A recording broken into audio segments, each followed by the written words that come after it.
how are they to hear and how are they to believe unless someone goes and tells them the good news of Jesus Christ?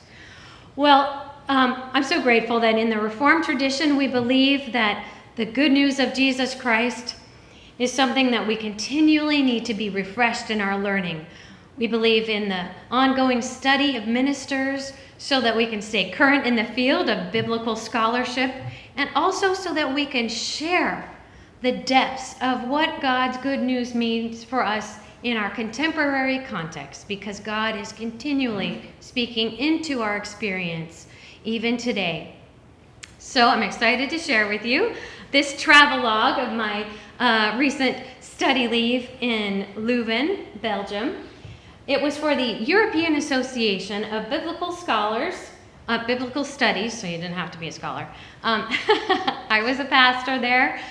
There were rabbis, there were a number of people who are doctoral candidates who are in the process of getting their PhDs, and of course, numerous professors and independent scholars.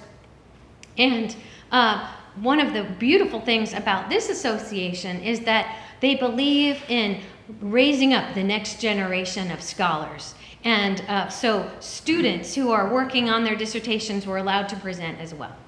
So Leuven is the Dutch name for this town, this university town. It's Louvain in French. This is a small Flemish city about 15 miles east of Brussels. And ever since 1425, it has been home of the oldest Catholic university that is still in existence. And I was really excited to be there. You see in the background of this image is the university library, and I'll say more about that later. Okay, so let's see if I can make it go. Yay, okay. So I took the train. It's very easy after arriving at Brussels Airport, and as I did, I got to see the beautiful countryside. It's so convenient, and I saw farms with rows of green corn stalks, golden hay rolled and drying in the sun, expanses of grass with clusters of cattle, and on a paved path, I saw a man walking his dog and many people riding bikes. This churchyard has a mixture of old and new headstones, and modern buildings appear in the background. So you may know that Belgium is a small country, and so many things are compressed there. And you will often see a mixture of the old and the new, and I find that so fascinating, and I really enjoyed this combination of history and contemporary life throughout the week.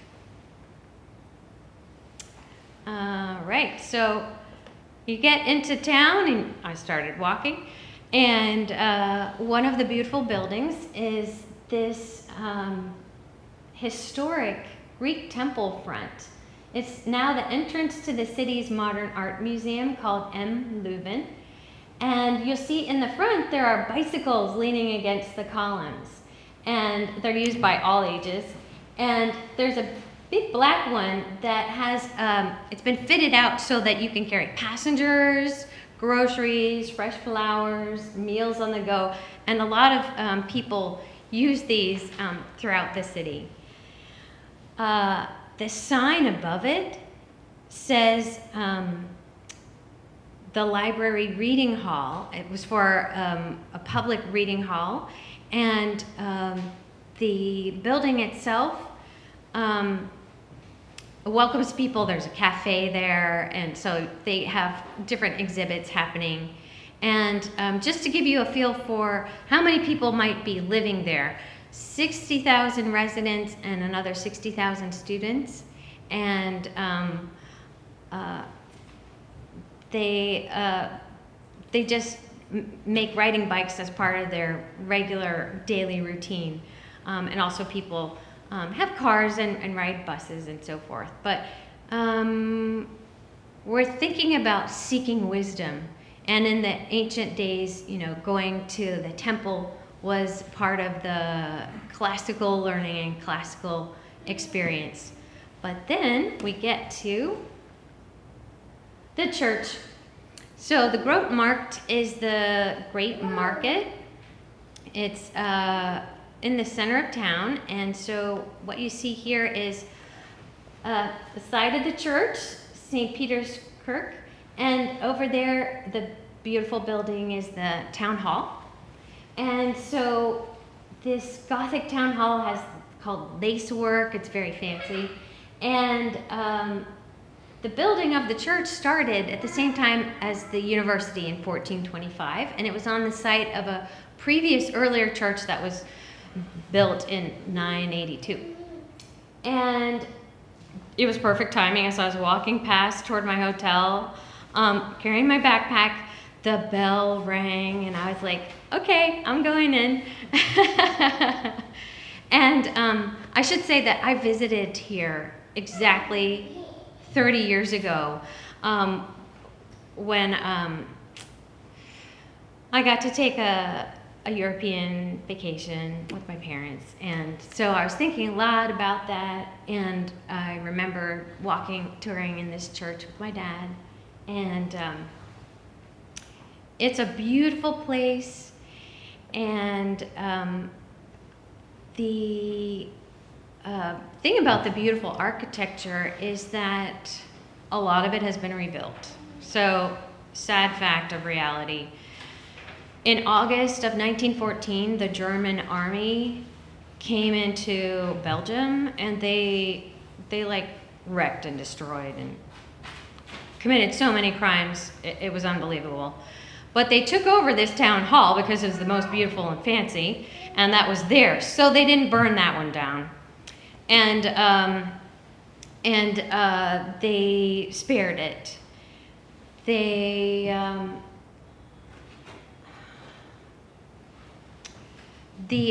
U.S. ambassador to Belgium heard about the destruction, and his friend, who was the rector of the American College, he helped him get out of town, and I think they both served as eyewitnesses of all the atrocities that were being done against women, children, and the buildings. And yeah, so let's think of something a little more positive. We're moving on to the church. Inside, you see the white walls. It's so ethereal. It's meant to direct your thoughts up to heaven where God is.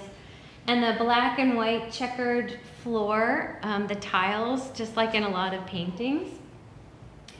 And there are a lot of side chapels with artwork, and they've taken like medieval museum type items and placed them all around so that you can see.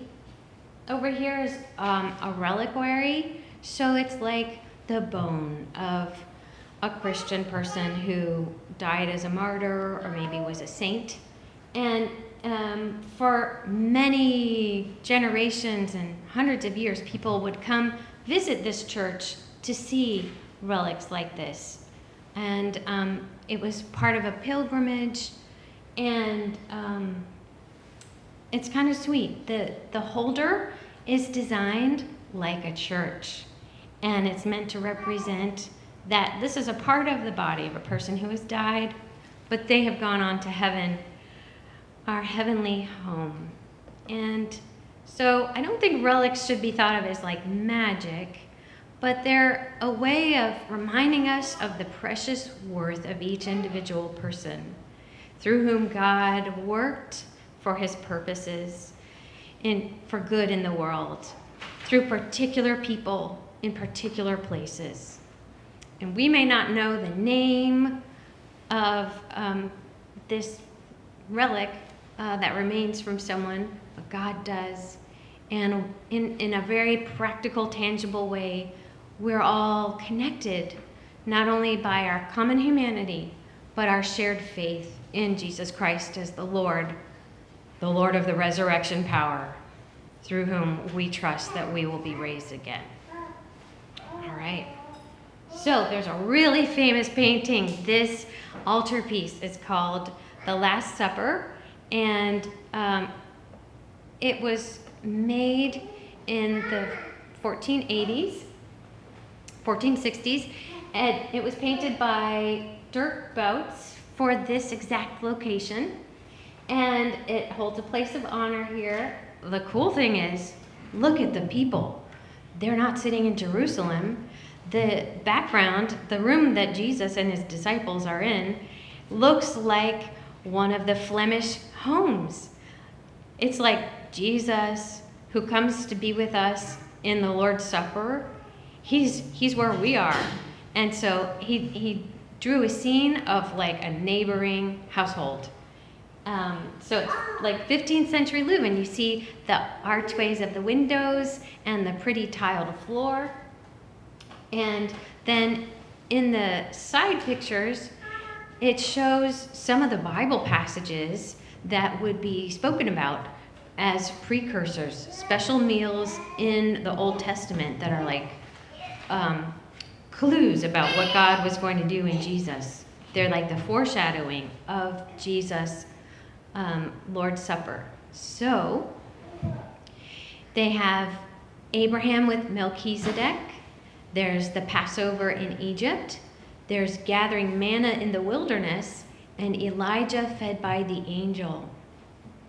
And the other beautiful thing about this is that often the tradition was when you had a painting of the Last Supper, they showed the moment of betrayal when Jesus says, I know that one of you who's dipped your hand in the bread with me will betray me. He's talking about Judas. But in this one, it's very hopeful. It's when he's thanking God for the bread and about to offer it to them. So that's really special. Okay, so as you walk the city, you get to see all these beautiful buildings, and I just was like trying not to be so obvious as a tourist, but I couldn't help myself. I had to take a few pictures. And as they rebuilt over the years, for each carefully rebuilt building that had been destroyed by the German army in 1914, they would put a plaque that tells you what year it has been precisely rebuilt from the original.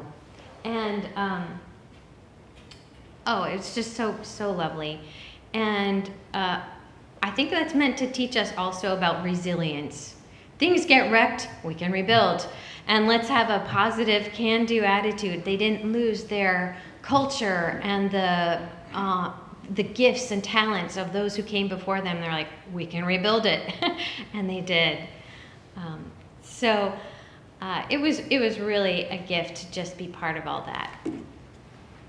All right, so the conference opened, and we got to meet in 5 of the amazing buildings of the university. And this one is the historic hall. 600 scholars of the Bible gathered for the opening welcoming lectures. I got lucky because I was there early, but I got to sit in the very back row by the open windows. You remember it was a heat wave. It was such a heat wave. And they had screens so you could see what was being shown. It's this glorious hall. It was the traditional cloth hall, and that's where trade was being done. And there were so many people who gathered, and it was really fun to be able to meet people and talk.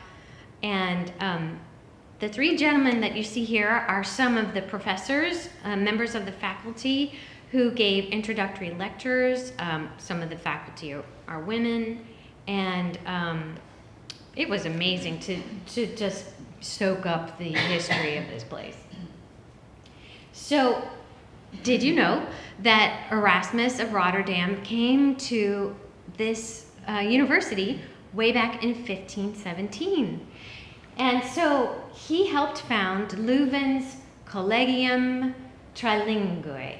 That means Greek and Latin and Hebrew were all taught together. They're like, you know what? If we want to learn the Bible, we need to know the original languages of Hebrew and Greek as well as the Latin, because everybody had been using Jerome's translation called the Latin Vulgate.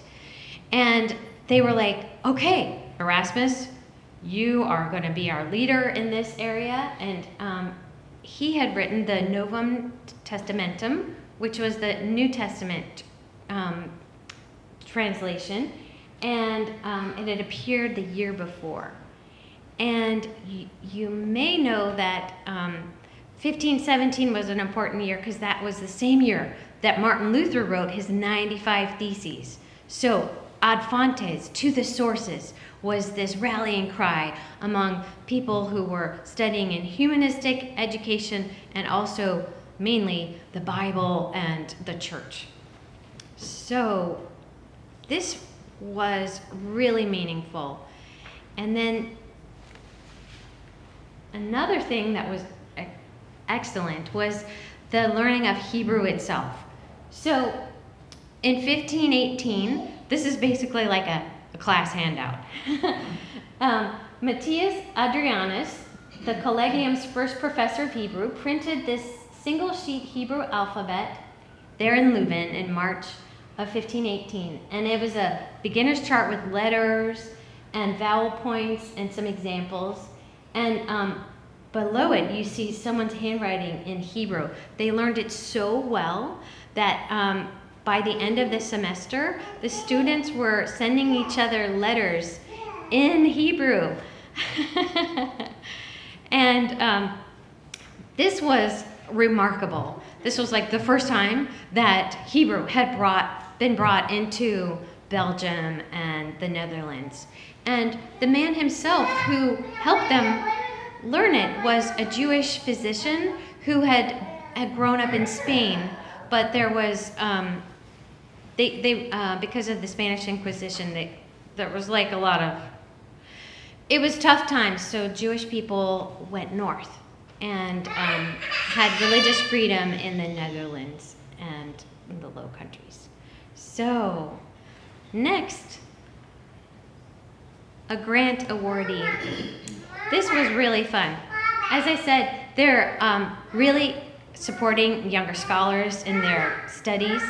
And so the conference was a lot about people, meeting people.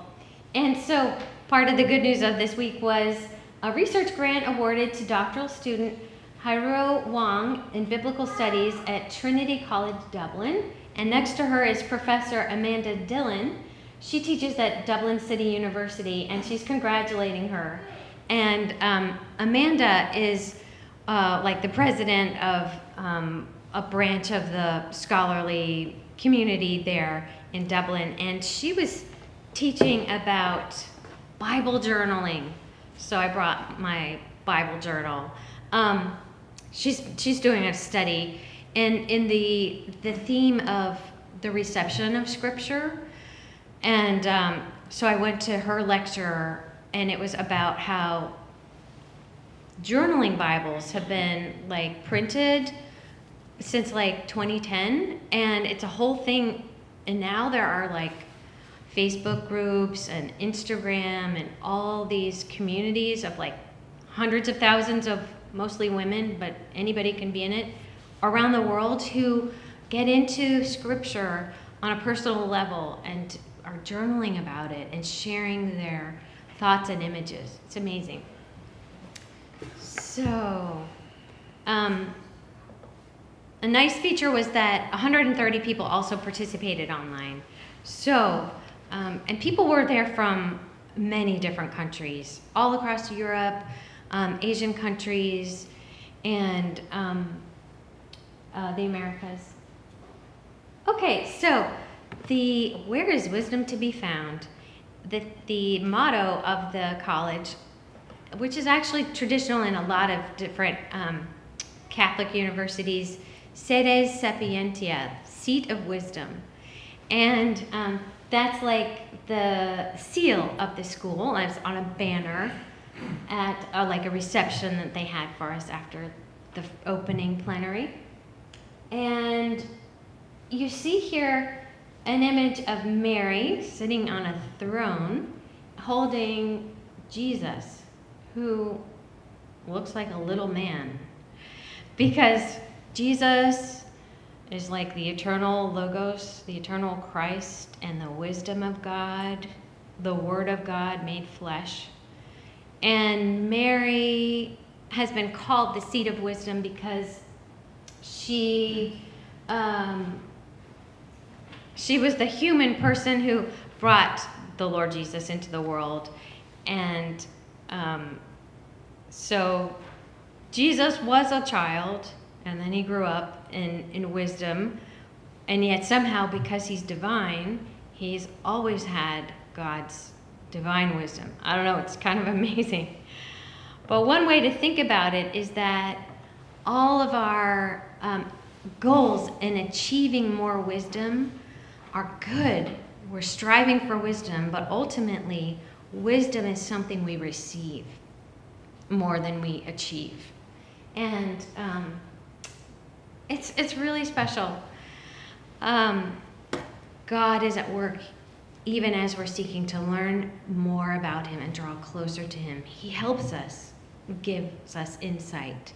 It's sort of like St. Anselm of Canterbury said, faith seeking understanding, fides querens intellectum. We're always trying to grow in our knowledge and understanding of God, to deepen our faith and our relationship with him.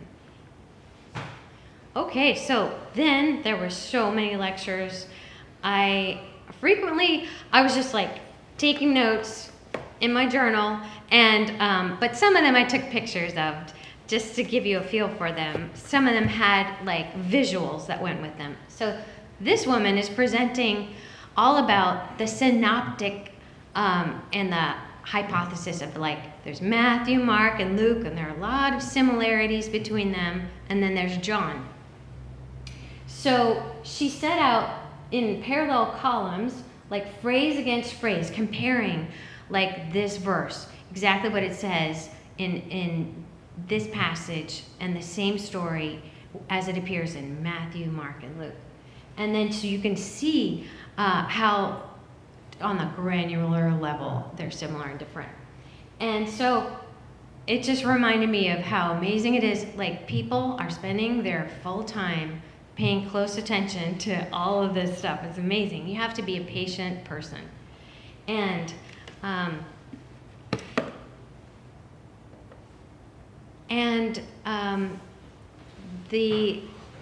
there are some similarities and differences.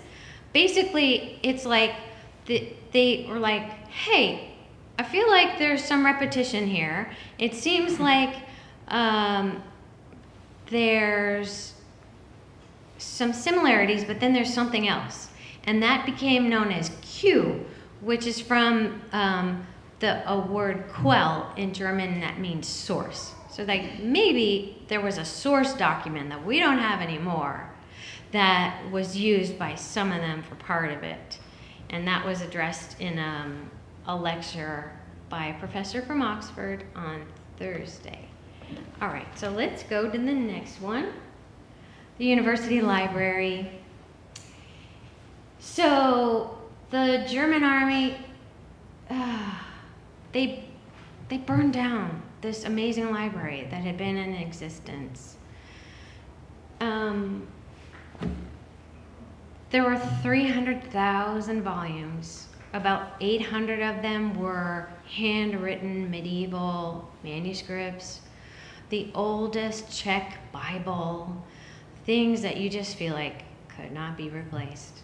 It's heartbreaking, and it just shocked the world. And so people around the world, families, schools, libraries, colleges around the world sent books and money to rebuild this library. Totally amazing.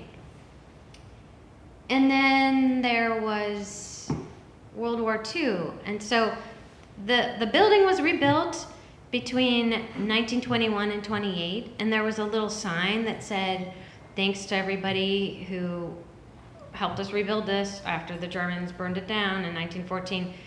Some German army guys saw that and took offense at it and were like, we're burning it down again. And that's what they did. So, the first rebuilding took place, and the architect was a very famous guy, Whitney Warren, who did the Grand Central building, and that's okay. They rebuilt it again, and so the first time around, Woodrow Wilson was the president, and then the second time around, Herbert Hoover was helping with the American campaign. And on the stones all around the building and inside the courtyard is the name of every college, every women's club, every public school district, everybody who gave money for the rebuilding of this library. And they came back even stronger than ever, and by the 1960s, they had 4 million volumes. And this is a picture of me. I'm standing below where it says the Regents of the State of New York Department of Education, and because I'm on the Board of Education. And when I learned my training, it was through a program of the Regents, and the Regents exams are what the kids take for school. And I walked around that building, and I wrote down as many of the names as I could find. And a young lady stopped me. She's like, "What are you doing?" And she's an Asian student she's from China. And I told her, I was like, "I'm so personally touched by the generosity of so many people who cared about rebuilding this library so that the future could be good again." And she's like, "Ooh, and I like your journal because it's got some Chinese art." And so then I got into the whole conversation about how my family and I study Chinese. Okay. Just a little serendipity. And they're still putting out publications, and it's a beautiful place. And I actually went up in that tower. You can climb all the 8 or 9 floors to the tower, and you get to see an amazing view of the whole city. So that was really cool. Okay, so House College. This is a view of the Pope's College. It was donated by someone who really believed in the mission of the university, Adrianus VI, and he gave this gift in 1523. He was a Leuven professor, and he became the last non-Italian pope for more than 4 centuries. Wow. And it's got this classic design with the quiet green grass and the cobblestones. And it's kind of like you're in Oxford, you know. There are busy streets and cafes and everybody's chit-chatting outside, and then you go behind this gate and wow, it's all beautiful. And up here they have a very contemporary chapel that's very plain and beautiful. And this is where we would have our tea and coffee breaks in the morning and afternoon. And it was wonderful to get to know people and to read about the books that they were selling. Okay, so the only person I actually knew at this conference was this professor, Gregory Queller. He's from Austin Presbyterian Theological Seminary, where I did my Doctor of Ministry degree. So I was like, I have to go to his session. And he did a lecture on replicas as pedagogical decoys. So he did a study tour for students in January. They went to the Museum of the Bible in Washington, D.C., and the Museum of Modern Art in New York, and then the British Museum. And his whole talk was about what happens when you represent archaeological digs by using replicas, which is the main thing in the Museum of the Bible.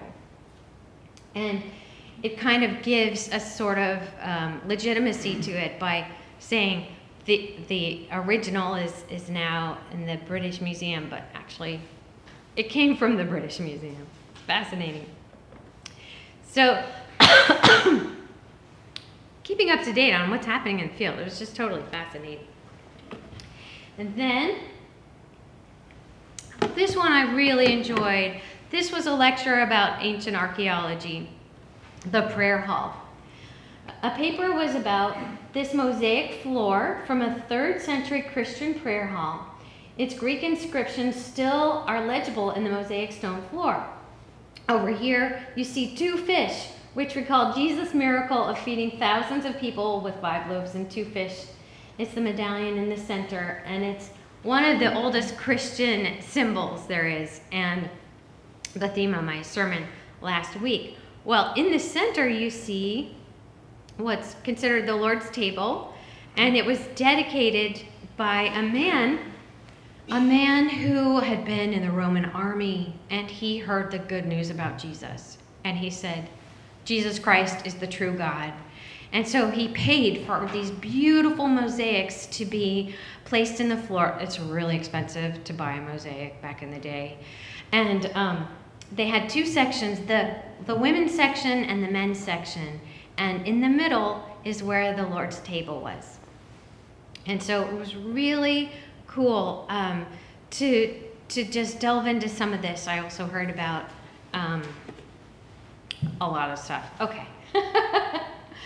And then we had the to cue or not to cue. The thesis of the last plenary lecture was about, what if John's gospel wasn't the last one written? What if it was the first one written?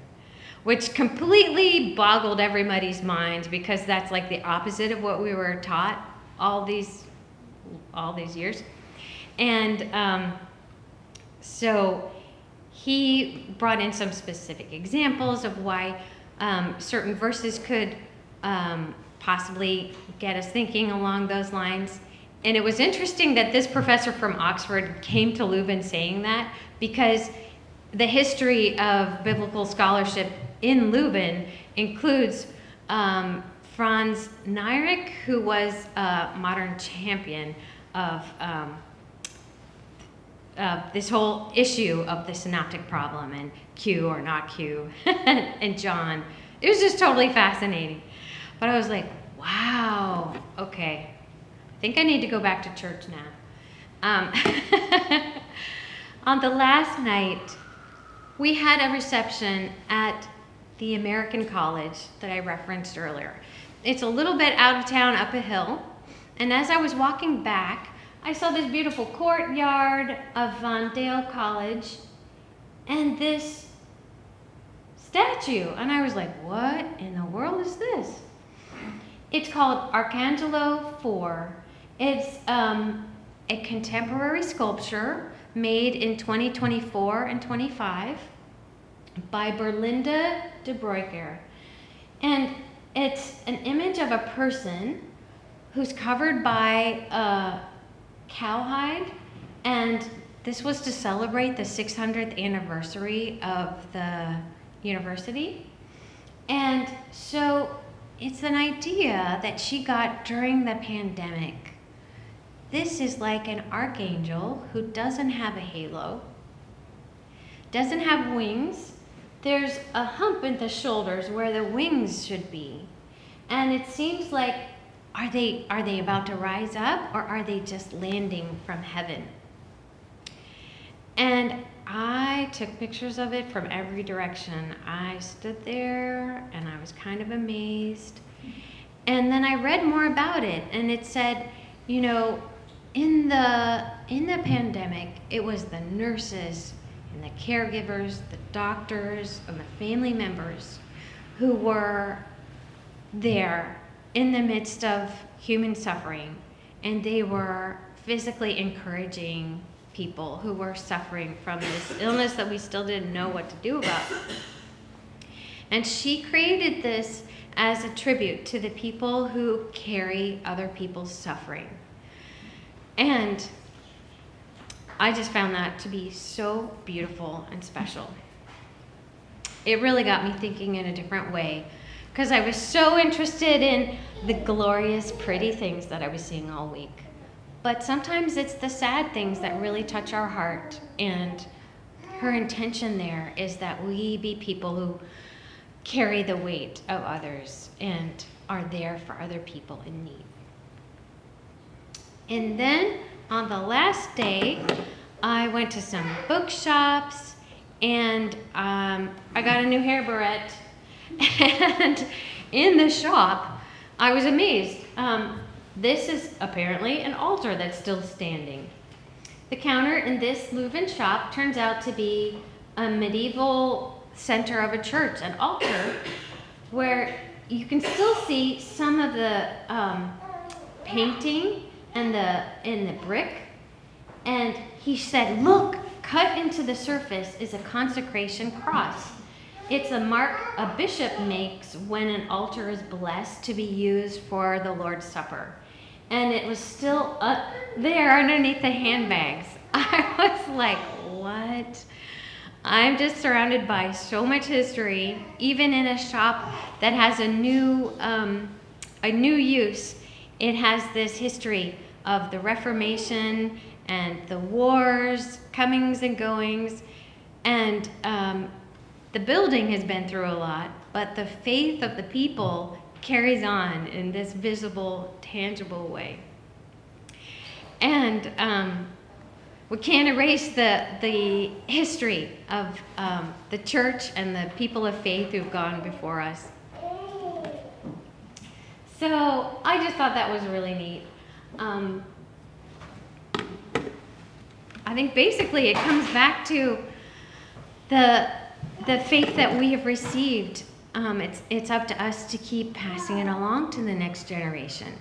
Because that student who saw me writing down the names by the library, she's like, I've been here for 2 years and I never really thought about that part of the story.